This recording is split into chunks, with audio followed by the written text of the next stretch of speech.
Good morning, everyone. Welcome to another edition of Fireside Chat with Mayor Jeff Genung. I am Mayor Jeff Genung, and today I have a special guest with me. This is Deb Maxwell. Hi, Deb. Hi, how are you, Jeff? I'm great. How are you? I'm great. Welcome to the Clubhouse Campfire. Yes, so... Fireside Chat. Right. So today, thought we'd mix it up a little bit. In the spirit of Light Up happening this weekend coming up, we thought we'd do an outside fire, and thank you for building that, Deb. You're welcome. You've been working with the town for how long now? Nearly 15 years.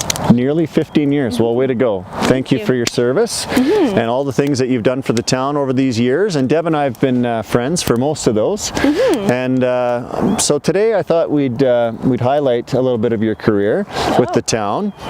Not only have you built fires, and I'm pointing to the fun van over here, and I think it's pretty appropriate that we're in front of the huge intersection that we're going to have some work on this time next year, hopefully.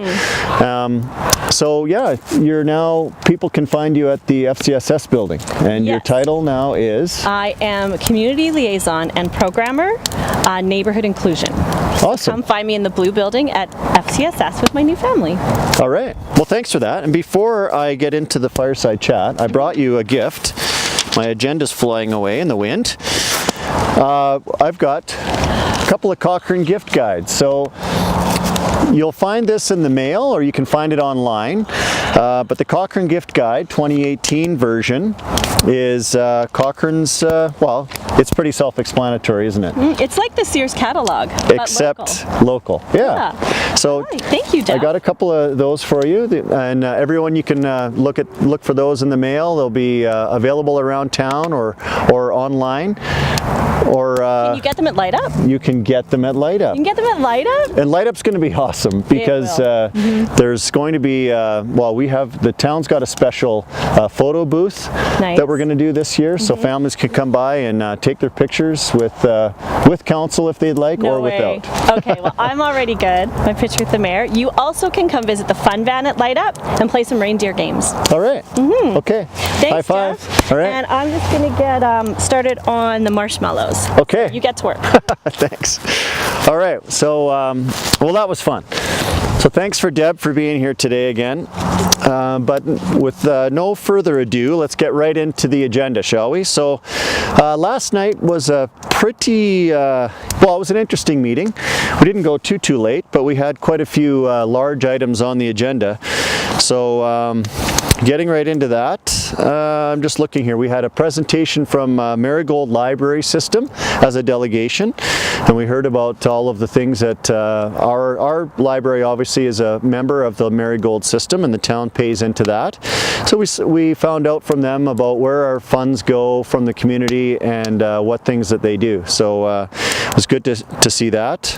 Then we had a delegation from the Cochrane Victim Services, or Cochrane Area Victim Services, and it was a pretty moving video they showed us, and all of the good work that the Victim Services do for Cochrane and area. But I wrote down a note here exactly just what they were talking about, and that is they strive to reduce adverse effects of crime, tragedy, and trauma in victims in Cochrane. So just as one stat that leapt out at me was, was the family violence stat of 206 cases so far in 2018 in Cochrane. So I wanted to thank them, all of council thanked them last night for all the great work they do in our community, and it was good to have a presentation from them.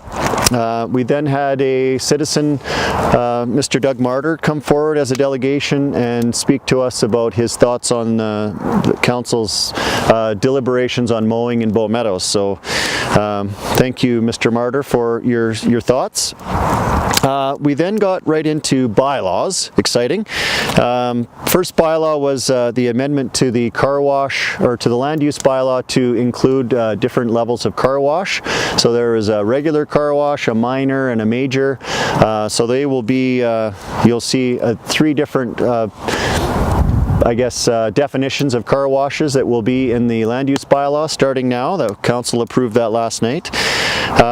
Then the thing that everybody's been waiting for, we've been deliberating about this for quite some time, fairly high profile in the community.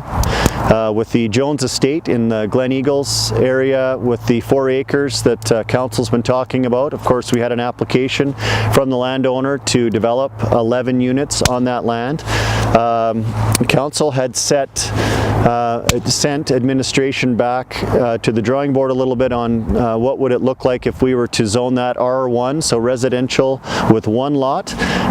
Ultimately, administration advised against doing that for some risk reasons.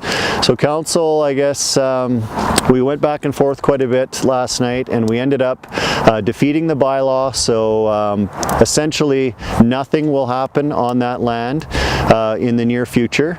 It is going to remain as UR, which is what it's currently zoned at, urban reserve. It's a holding pattern for land use.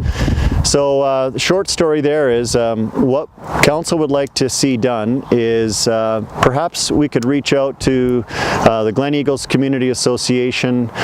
Maybe there's a way that we can work with the landowner and residents and come up with a solution that is ultimately going to meet the needs of the community and the landowner. So this is the 3rd time we've heard that a council has heard from an application in the Jones Estate lands, and this cycle will continue if the landowner chooses to go through it again and make another application. The system allows them to do so. It's not ideal for anyone. The landowners and the residents around are ultimately always having to come back and state their case of what they would like to see done with the land. So essentially, council is choosing to do nothing at this point. We defeated the application, so it is back to UR.